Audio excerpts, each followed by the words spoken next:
My name is Tenzing Jigme. I'm the president of Tibetan Youth Congress. Tibetan Youth Congress is one of the oldest and the largest Tibetan NGO in exile. It was formed on October 7, 1970. At that time, a lot of the young Tibetans living in Dharamshala came together and, uh, over a few meetings, they decided that we need to have an organization so that, the youth as well as all the Tibetans are living in Dharamshala and in India at that time could, have a platform to serve the cause of the nation.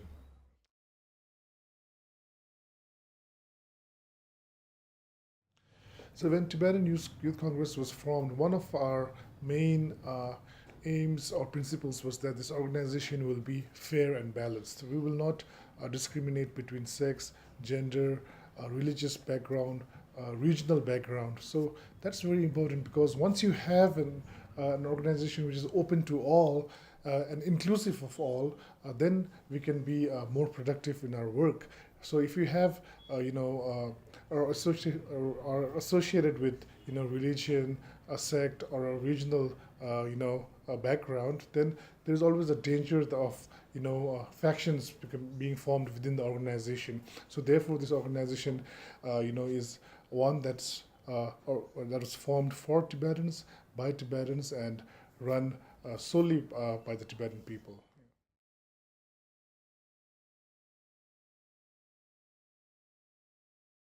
So at present, we have around 88 chapters all across the world.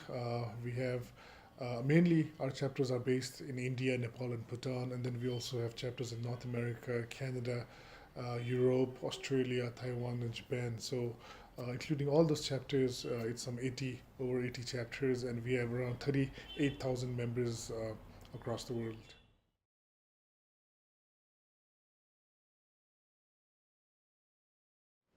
So the work that we do is kind of divided into three different campaigns or categories. We do social work. Then secondly, we do preservation of our culture, language, religion, and then thirdly, we do political campaigns. So social work includes, working in the community, grassroots level, from helping the old and the sick to the needy, as well as providing assistance during teachings of His Holiness the Dalai Lama, where the gatherings are in huge numbers. So we do social work during those times. Then preservation of our culture and language is one of the most important things that we need to do. So in order to do that, we have various campaigns. We also organize workshops and trainings. And then political campaigns are based on nonviolence principles and direct action campaigns. So we have, which includes indefinite hunger strikes, peace marches, protests, bike rallies, and also advocacy work for Tibet.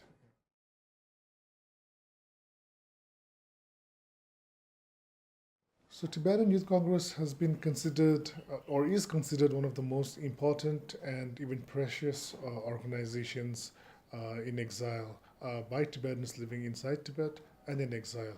And the reason is that for over close to 50 years now, this organization has been able to, continuously sustain the resistance movement for Tibet at a very, very high level, where even the Chinese government has, blatantly and falsely actually mislabeled us as a terrorist organization. So the work that we do is definitely very, very effective, and that is why this organization is considered very important and precious. So till now, the organization has done various campaigns. Until the issue of Tibet is resolved, this organization must exist and must continue to, must continue this movement for free Tibet.